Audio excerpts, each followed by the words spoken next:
What's going on, guys? It's NYPrepper here. In this video, I want to talk to you guys about my top 10 hasty bug out locations. But before I get into what those bug out locations are, we have to define what I mean by the word hasty bug out location. And before we get into that, I want to talk about two important terms that you should become familiar with as a prepper, and that's the words hasty and deliberate.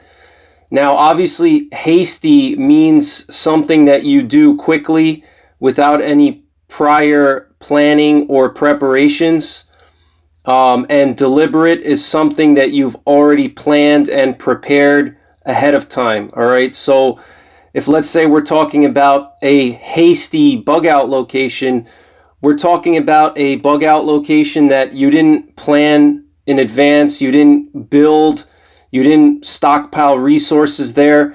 It's just something that you find along the way that you can quickly use for shelter and protection and concealment, cover, etc. Okay? A deliberate bug out location would mean a typical bug out cabin that you would find in the mountains that, let's say you bought a few acres of land in Idaho or Montana and you put a shipping container in the middle of the woods. That would be a deliberate location. You have stockpiles of resources there. You've planned maybe some security mechanisms around the area. That's a deliberate location, all right? So in this video, we're not going to be talking about deliberate bug out locations because I feel that a lot of preppers have already covered deliberate bug out locations so much, and they've really beaten a dead horse with those, deliberate bug out locations and talking about, how to build the best bug out location and locate it in the best area of the country and so on and so forth. That topic has been beaten to death, so I want to talk about something that I haven't heard many preppers talk about, and that's hasty bug out locations, okay? Now, if we use the term hasty and deliberate, we can also use that in tactical terms. So if we're talking about, let's say, a hasty position or a deliberate position, a hasty position could be some type of defensive position that you quickly make or you utilize. Okay, let's say, for example, you have a car that you can hide behind and use that as cover, and you can fight from that position. That would be a hasty position.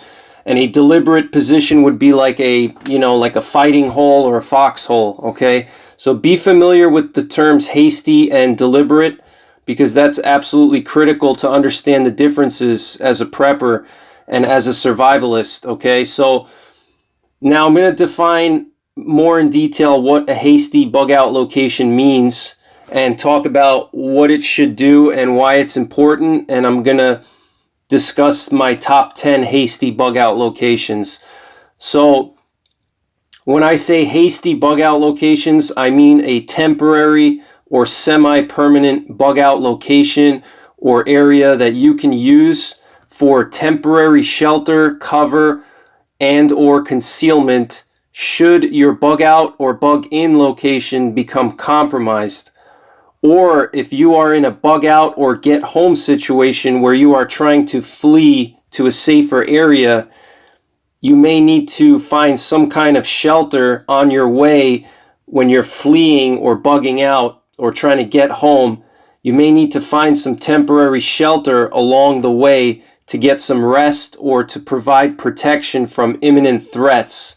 Okay, so if let's say you have this great bug out location, or you've really fortified your bug in location and it becomes compromised, there may be a time that you have to flee for whatever reason. Let's say your area gets overrun by marauders, or there's a wildfire, or there's some other type of threat that compromises your primary location for SHTF.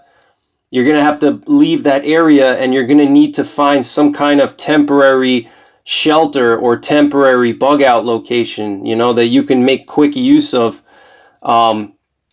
and still provide you with some basic protection from certain threats, okay? Same thing if you're bugging out.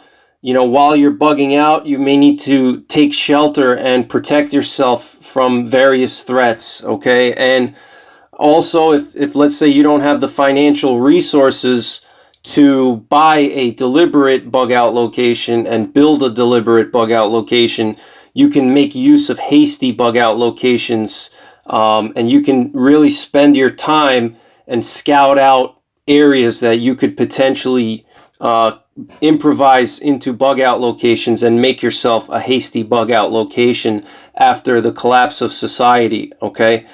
So a hasty bug out location should protect you from a few different threats. Number one, it should protect you from other people. All right, after SHTF or collapse of society, the apocalypse, people are going to be your number one threat, because people are going to be hungry, they're going to be thirsty, and some people are just going to be looking to take advantage of the lack of law enforcement and law and order, okay? So people are going to be your number one threat. Then you got to think about weather, okay? Snow, rain, cold, heat, hurricanes, storms, okay? Small arms fire, okay? If we're talking about a collapse of society, there could be random gun battles going on. People could be exchanging gunfire throughout different times of the day from different locations. You don't know what's going to happen. If you look at a lot of these civil wars in the Balkans, it was just pretty much like a constant war zone in a lot of those areas. People would randomly trade gunfire. There would be snipers posted up and trying to take shots at random people and then taking their supplies after they kill them. So your hasty bug out location should protect you from small arms fire. It should also protect you from conventional bombs and explosives, which could be a threat if we're talking about, let's say, World War III or something like that. And even, let's say, improvised explosives that people make, like IEDs and pipe bombs and things like that. And then it should also protect you from nuclear, biological, and chemical agents, okay? So it sounds like a long list of things to protect yourself from, but if you select the right hasty bug out location, it can protect you from all these threats, from other people, from weather, from small arms fire, from conventional explosives and bombs, and from NBC agents, all right? And remember, this is a hasty bug out location, so you're just using this temporarily to figure out your next move and where you're going to go, and trying to find your next more permanent or more deliberate location, okay? So it doesn't have to be perfect. It's not going to be perfect, but you need something that's going to get you out of the weather, protect you from people, give you concealment, give you some cover, protect you from small arms, bombs, and NBC agents while you're planning your next step and where you're going to go, all right? Ultimately, your goal should be to get to a more deliberate location. You don't want to just stay at a hasty bug out location forever. You want to try to get to a better location. Unless you can't find a better location, then you're going to have to turn your hasty bug out location into a deliberate location. And what you're going to do then is you're going to basically occupy that hasty bug out location, and you're going to convert it into a permanent deliberate location, all right? A classic example of that is, if you guys ever watch The Walking Dead, you can watch the episodes where Rick, the main character, and his group, they come across an abandoned prison, all right? And initially they find this prison and they're not planning on staying there permanently, but they realize that it already has a security system, it has fencing, it has walls, it can protect from small arms. It's basically a very solid structure.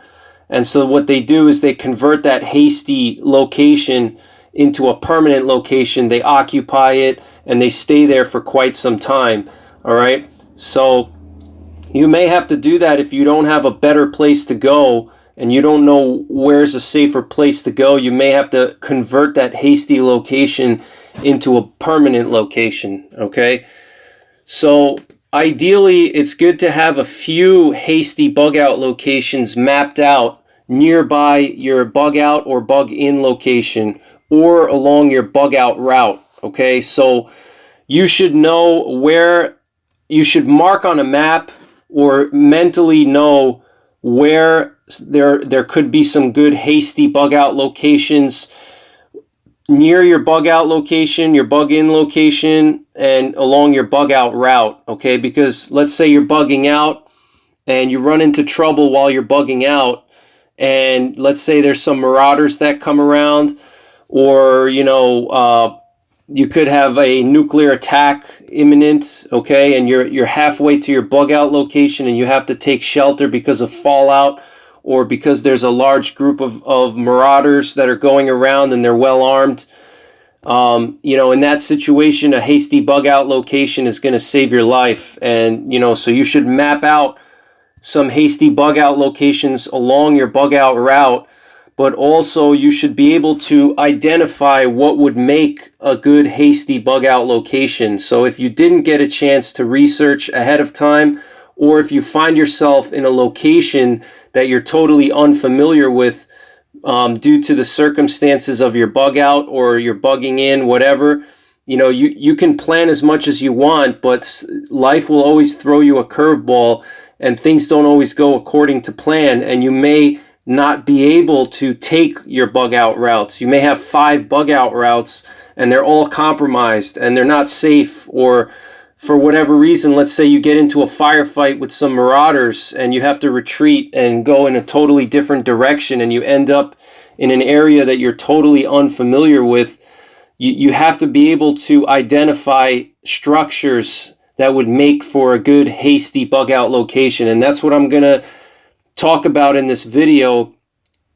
Are structures that are already in place that you can use and utilize, okay? And you don't have to build anything, all right? Because building takes time, and there's already a lot of structures that make for very good bug out locations around the US, and that's what I'm going to talk about here. But ideally, you want to map them out ahead of time, and then also by watching this video, you'll be able to learn how to spot a good hasty bug out location. So, all right, guys, so I want to give you an example of where and how you would use a hasty bug out location.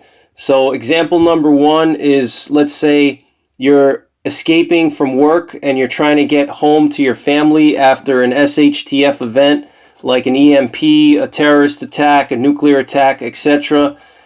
And you need to get back to your family as quickly as possible. You will need safe locations along your way to catch rest and provide shelter from weather, people, and weapons, okay?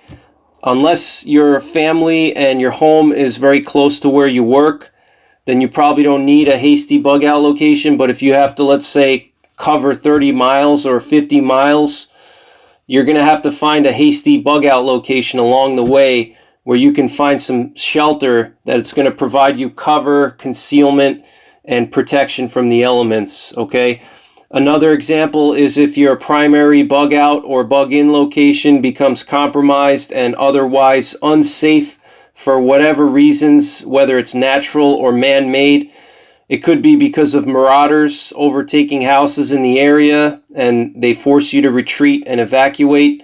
Could be because of wildfires, floods, volcanoes, hurricanes. It could be due to excessive nuclear, biological, and chemical contamination, bombs, excessive small arms fire. When you leave your bug out location or your bug in location, you will need a hasty bug out location that you can use to temporarily shelter yourself and shelter your family while you figure out your next safest location or a more permanent location. And like I said before, you can also convert the hasty location into a deliberate permanent bug out location. All right, so now I'm going to tell you guys what a hasty bug out location should provide. A hasty bug out location should provide protection from the weather, protection from small arms fire, protection from nuclear blast and fallout, protection from biological and chemical agents, protection from bomb overpressures, and concealment so you can't be observed by other people or other hostile threats. Now, general rules of thumb for selecting a bug out location or hasty bug out location. They should be in areas where people are unlikely to frequent. They should have a quick and stealthy way out in case you run into a larger force. They should have good concealment, and they should give you some kind of a tactical advantage, all right? Now, rules of thumb for where you should locate yourself inside of your hasty bug out location, all right? It's very important to understand where to locate yourself once you find that hasty bug out location. If you don't locate yourself properly, you will nullify a lot of the positive advantages of that hasty bug out location. For example, let's say you find a building of some kind, okay? If you shelter up somewhere close to a window, you know, on the first floor of the building, you're not going to get good protection from nuclear blast and bomb overpressures. You're not going to get good protection from small arms, and you're not going to get good protection from other people, okay? So you have to know where exactly you should locate yourself within that hasty bug out location, because all of these hasty bug out locations I'm going to share with you guys are actual man-made structures, okay? So here are some basic rules of thumb for where you should locate yourself inside of these hasty bug out locations. For nuclear fallout, if you're in a multi-story building, you should locate yourself in the middle floors of the building, because the top floors are going to be closest to the roof where a lot of the fallout is going to settle, and there's going to be a lot of radiation coming from the roof where all the fallout settles. So you don't want to avoid the top floors of a building, and you also want to avoid the ground floors, which is also where there's going to be fallout settling on the ground, so the radiation will be highest there. All right. Ideally, you want to get into a basement if you can, but if there's no basement in the building, then you want to get into the middle floors of the building, okay, as far away from the walls and the windows as possible. So, for example, if you're in a 10-story building and that's your hasty bug out location, you should locate yourself between floors 4 and 6, because they would theoretically protect you the best from nuclear fallout if there's no basements in the building, all right?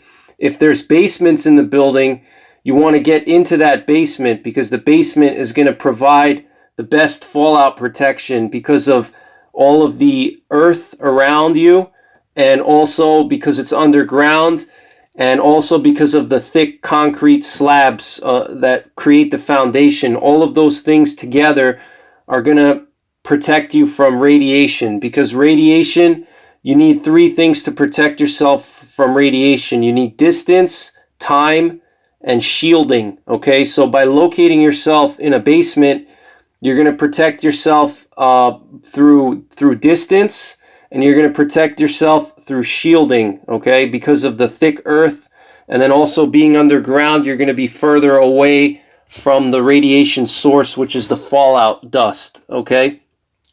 And I'm going to get more into that in other video series. I have my Prepping for Nuclear War series.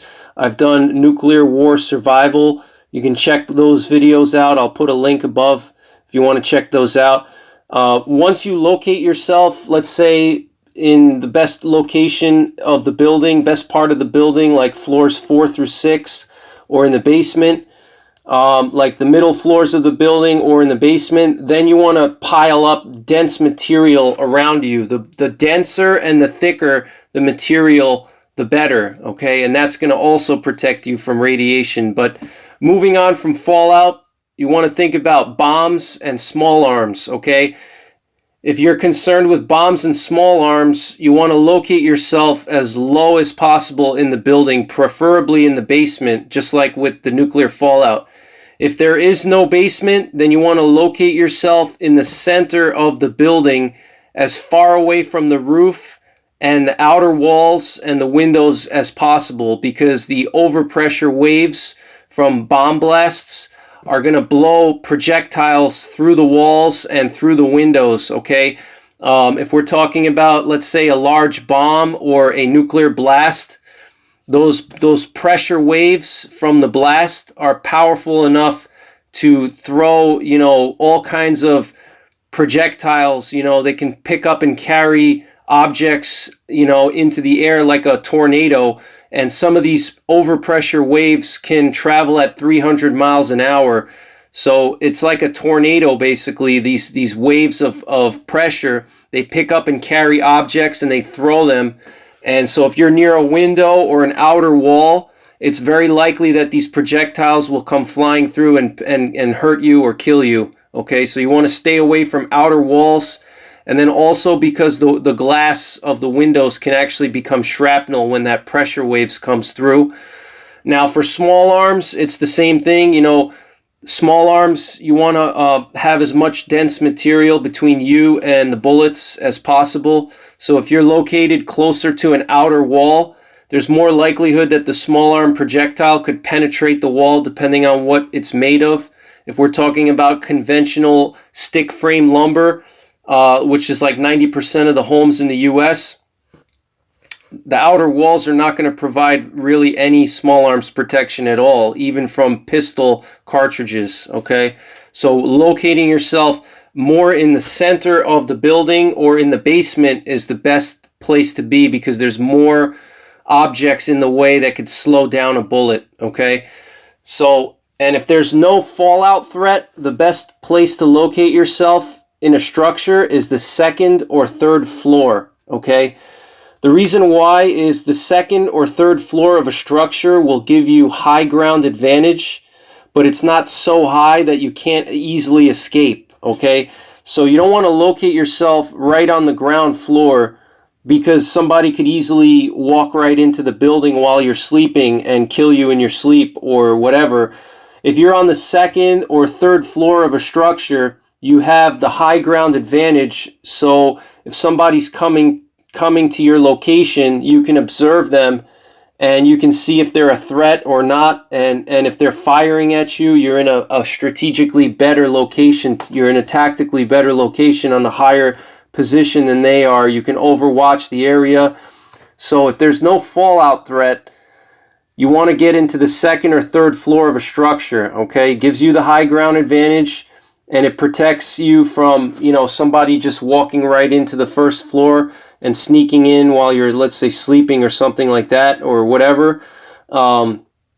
If you're on the second or third floor, you'll have some advance notice if somebody gets into the building. You know, so you can also set up some kind of warning systems and, you know, set those up on the first floor. So if somebody's making entry into the building, you'll have some advance notice, you know, versus if you're on the first floor, as soon as they get in, they're already right in front of you, okay? So there's not much time you have to react, okay? But the second or third floor, you can still easily escape from. All right, it's not so high that it's impossible to get out. You know, a second or third floor, in many cases, you could even jump from the window, depending on, you know, how high it is. Many times there's some kind of piping or some kind of ladder, like a fire escape ladder, that you can climb down and get out of, okay? If you do decide to locate yourself higher inside of the structure, just make sure you have a stealthy and quick way to get out. And you never ever want to locate yourself in an area where you can become encircled. You should always have a wall or some kind of terrain feature behind you that prevents you from being encircled while still giving you a good way out, okay? And again, top floors of a building are not good for this reason, because if you're on the top floor of a building and there's bad guys coming up from the bottom, it's hard for you to escape, okay? If you're on, let's say, the 10th floor of an apartment building and there's a group of 20 marauders and they're working their way up the building, there's no way for you to get out, okay? They're going to work their way up methodically and slowly, and you're going to eventually run into them, and there's no way for you to get out unless you somehow find, let's say, a stealthy, maybe some kind of HVAC shaft that you can use, you know, like a piping of some kind, or duct work that you can climb in, or maybe a elevator shaft, you know, let's say a service elevator, something like that. So top floors are no good because you can become encircled. Closets and rooms that only have one way in and one way out are also not good, because if somebody comes into that room, you have no way out, okay? Same thing, you don't want to locate yourself centrally inside of the building. Unless you're worried about bombs and fallout, you don't have to worry about being in the center of the building. And actually being in the center of the building is not good if you're concerned with marauders and people threats, okay? Because if you're in the center, you can become encircled, okay? And you have no way to get out. So a better place to be would be like a corner somewhere, like a corner room that you can climb out of, and maybe a corner room with a window, as long as there's no bombs and small arms, or if it's a sturdy enough structure where the small arms won't penetrate the outer walls, like if you have a heavy brick building or something like that. But you don't want to just be always in the center of the structure, because you can become encircled, okay? So another thing you want to do is you want to minimize the avenues of approach. So for example, if you shelter inside of a abandoned mall, you don't want to locate yourself in the middle of the food court or out in the open somewhere where there's multiple avenues of approach. And so any kind of position like that where you have multiple avenues of approach is very difficult to defend, okay? Or if, let's say, you're in a building, like I said, if you locate yourself in a corner somewhere, there's only one avenue of approach, and that's to your front, okay? Because you're in the corner, and if you're in a corner, typically there's only one way to access that corner, and that's from the front, right? So that's a better position to be in than to be somewhere where you have multiple avenues of approach. So if you're going to locate yourself in a hasty bug out location, be sure to minimize your avenues of approach and pick a location that has the least amount of avenues of approach, so you can overwatch those avenues of approach, which will make it much easier to defend, okay? So now that we've already discussed how to select a hasty bug out location, where to locate yourself, different rules of thumb, now I want to talk about what you should do while you're inside of a hasty bug out location, okay? Number one, you want to avoid locating yourself into an open area. Like I just mentioned, open areas are hard to defend and easily observed. You want to avoid locating yourself in a bowl. Okay, a bowl is just a low ground area that's surrounded by high ground. So an example of this would, let's say, be like the center of a quad. All right, if you have like a quad in an apartment building where you have like a little grassy area and all around it is apartment buildings, that's a terrible place to be. Or let's say if you're in the center of a mall on the lower floor, you know, that's also a bad location to be. So avoid putting yourself in a bowl, avoid putting yourself in an open area, avoid locating yourself where there is only one way in and one way out, like a closet or something like that, or top floor of a building. Avoid predictable paths of travel, because this is where you would likely be ambushed. So avoid going places where people would expect you to go, you know, like, you know, a stairway or a main street or something along those lines, okay? Avoid predictable paths of travel, because that's where ambushes would be set up. Avoid choke points or areas where you have no way out of, like a bridge, top floor of a building, a long tunnel, something like that, okay? Now, you always want to approach a potential hasty bug out location very carefully and not on predictable paths of travel where somebody would likely be overwatching. So when you approach a hasty bug out location that you want to occupy, you always should assume that there could be somebody already there. So you want to approach it very carefully and you don't want to approach it on a predictable path of travel without any concealment, okay? Because you have to anticipate the possibility that somebody could already be overwatching the area. All right, so you want to approach from a concealed position, and you want to stay concealed, and you want to avoid predictable paths of travel. All right, you may want to hang outside the bug out location for a little while before making entry to look, listen, and smell for any signs of human activity like flashlights, noises, smells, tracks, and signs, discarded waste. Okay, you want to use your senses and see if there's any sign of human activity in that hasty bug out location before you make entry. Okay, you may have to stay outside of that location for a few hours just to see if it's safe to enter. Okay, after hanging outside for a bit, you will want to enter quickly, stealthily, and clear it as quickly as possible. It may not be feasible or safe for you to clear the entire building if you're just by yourself or if you're with a small force, unless it is a relatively small structure like a normal sized house.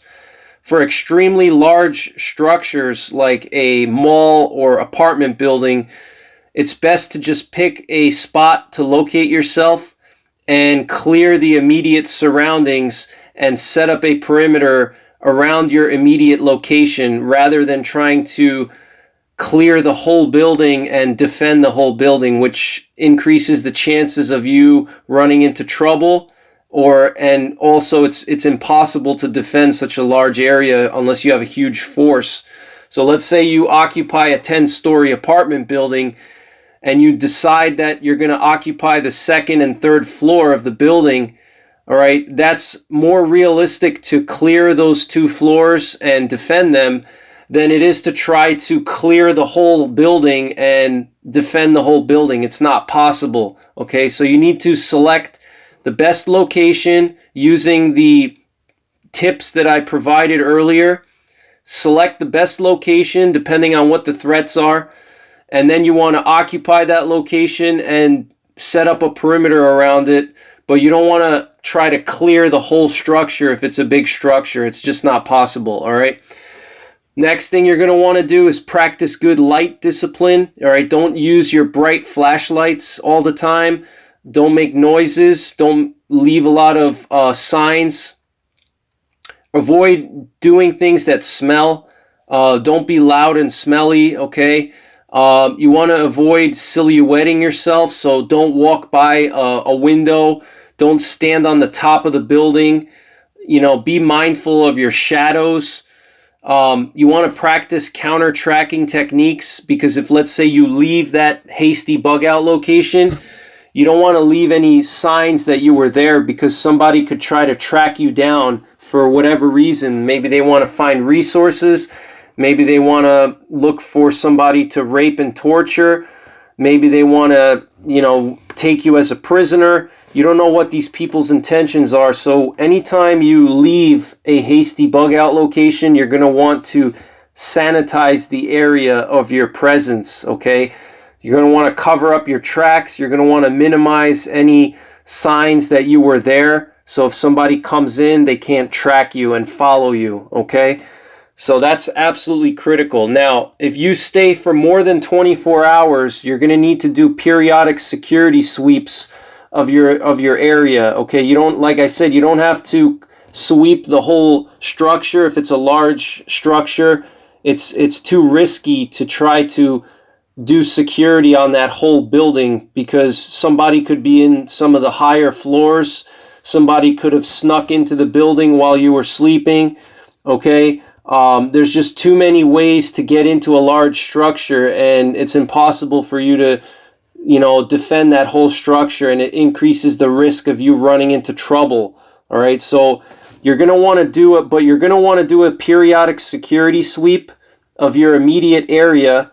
And what you're also going to want to do is you're going to want to do recon, which is kind of like a security sweep, except you're not really looking to defend your area. What you're trying to do is you're trying to look through the structure to see if anybody has gotten into the structure while you were there. Okay, so if you're, let's say, using the 10-story building example, you occupied the 3rd floor, and let's say after 12 hours of being there, you're going to want to maybe do a little recon and explore up to the top floor and down to the bottom floor and see if anybody made their way in, or if there's any signs of human activity. And you're going to want to do that extremely stealthily, all right, because you don't know how many people are there, you don't know where they are.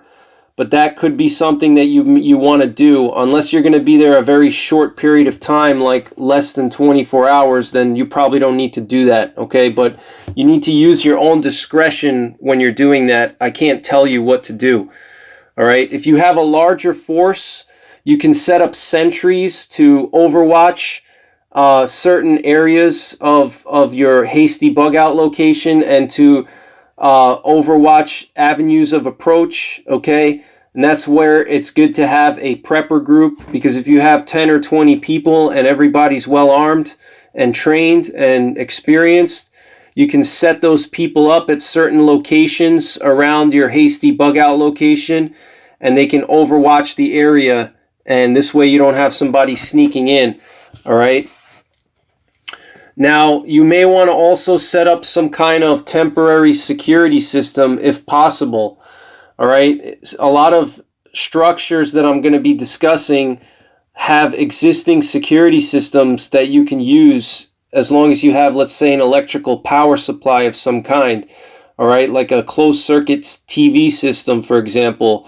If you don't have a closed circuit TV system in the building that you can utilize, you can set up some kind of early warning systems around your area, around the area that you occupy, and also around the structure, so you know if somebody's making entry. All right, so using the example of the 10-story building, if you're on the 3rd floor, you may want to set up some kind of warning bells or warning objects that will make noise if somebody's making entry into the 1st floor. Okay, some examples of that is that you could stack up materials near doorways or tie a string around the door and then attach it to an object that's suspended in the air. So if somebody opens that door or breaks the glass, the objects will fall on the ground and make some kind of noise, okay?